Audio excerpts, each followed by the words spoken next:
Hey ladies, let me give you 4 red flags in a man that you should never ignore. Hey everyone, welcome back to my channel. Today we're going to be talking about something that I think is really important, and that's red flags that you should never ignore in a man. So we're going to be watching a video that I've put together, and I'll be giving you my thoughts and reaction after it's played. But before we get started, don't forget to like, comment, and subscribe to my channel for more content like this. And if you have any personal experiences or thoughts on this topic, share them with me in the comments below. Without further ado, let's watch the video. Hey ladies, let me give you 4 red flags in a man that you should never ignore. Number 1, inconsistent communication. If his texts are more on and off, like a Wi-Fi on and off, you already know that's a red flag. Number 2, excuses over action. If he's got reason for everything but solution for nothing, keep it moving. Number 3, disrespect towards others. If he disrespects the wait staff, just wait till the honeymoon is over with you all. Then you're going to get the same disrespect because disrespect is in him. And number 4, lack of accountability. Nothing is his fault. Everything is your fault or somebody else's. That's a man child and not a real man. Somebody put red flags in the comments. Red flags. Just put a lot of red flags. Go with God.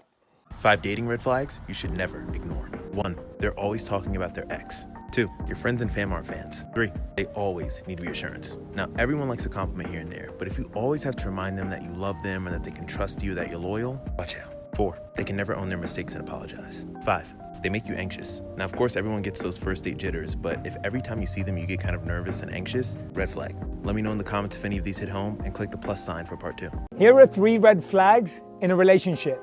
Number 1, they make you feel like a lesser version of yourself. They completely drain you and deflate you until you feel like you're shrinking. Number 2, they keep telling you everything's your fault and pouring all their problems over you beyond your capacity. And number 3, they're short-fused or easily aggravated. Anything pops them right off. Right, so just a quick disclaimer. So before we dive into the red flags, I just want to say that not all guys are bad.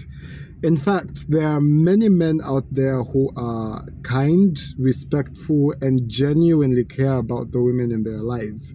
However, it's still important to be informed and aware of the red flags that can indicate a potentially toxic or unhealthy relationship.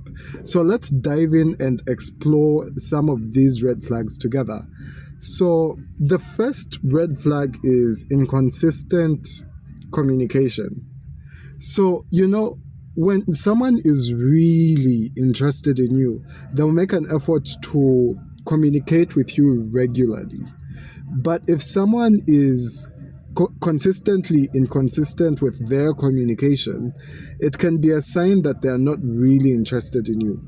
So, for example, if someone only texts you sporadically, or if they only respond to your messages sometimes, it's like, if they are really interested in you, they'll make an effort to communicate with you consistently. The second red flag is someone makes excuses instead of taking action. When someone is really interested in you, they'll make an effort to spend time with you and get to know you better. But if someone is always making excuses for why they can't see you or talk to you, it can be a sign that they're not really interested in you. So, for example, a practical example I can give is someone always saying things like, I'm really busy with work right now, or I'm going through a tough time in my personal life. It's like they're not really interested in you. And if they are, they'll make time for you no matter what. So the third red flag is when someone always shows disrespect towards others. Now, You know, when someone is really interested in you, they'll treat you with respect and kindness. But if someone is consistently disrespecting others, it can be a sign that they'll eventually disrespect you too.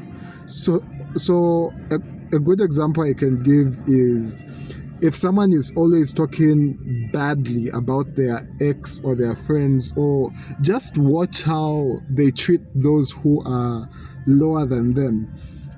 And if they treat them badly, they'll equally treat you with disrespect. And if they're really interested in you, they'll treat you with respect and kindness, and they'll also treat others with respect and kindness. Now, the fourth red flag is a big one. Someone who lacks accountability. If someone is really interested in you, they'll take responsibility for their actions. But if someone is always blaming others or making excuses for their behavior, it can be a sign that they are not really interested in taking responsibility for their actions. And if they're really interested in you, they'll take responsibility. They'll apologize when they really need to apologize. And you're going to see it in their actions. Sometimes an apology is not enough. But if their behavior is not changing, then just know that that apology that they're giving you is a wasteful one, right? Another one is when someone is always talking about your ex. I hate it when this happens, regardless of the gender, whether you're male or female. Stop talking about your ex consistently to me, because it basically just means that you're not over them. You're not really over them. And it means that if you consistently talk about your ex as a man, you're not really interested in the person that you're with. So if you're constantly saying things like, my ex used to do this and my ex was really good at that, it means that you're not focused on building a connection with the person that you're with. The sixth red flag that I'm going to talk about is someone who consistently needs reassurance. This one is an annoying one, guys. It's really annoying, because the relationship will now feel like a job, and it just means that the person is not confident in their feelings, and someone who's confident won't need consistent reassurance. But if someone is always needing reassurance, it can be a sign that they are insecure and unsure of themselves. So if they consistently ask you questions like, do you really like me? Am I important to you? It's like they're unsure of themselves, right? So on that note, I would like to thank everyone for watching the video. Don't forget to hit that like button and leave a comment and subscribe to my channel. And I love hearing from you guys and your experiences. So let's interact in the comment section, and I will see you on the other side. I would also like to hear your experience of some red flags that you've seen that are not listed here. From me, it's goodbye.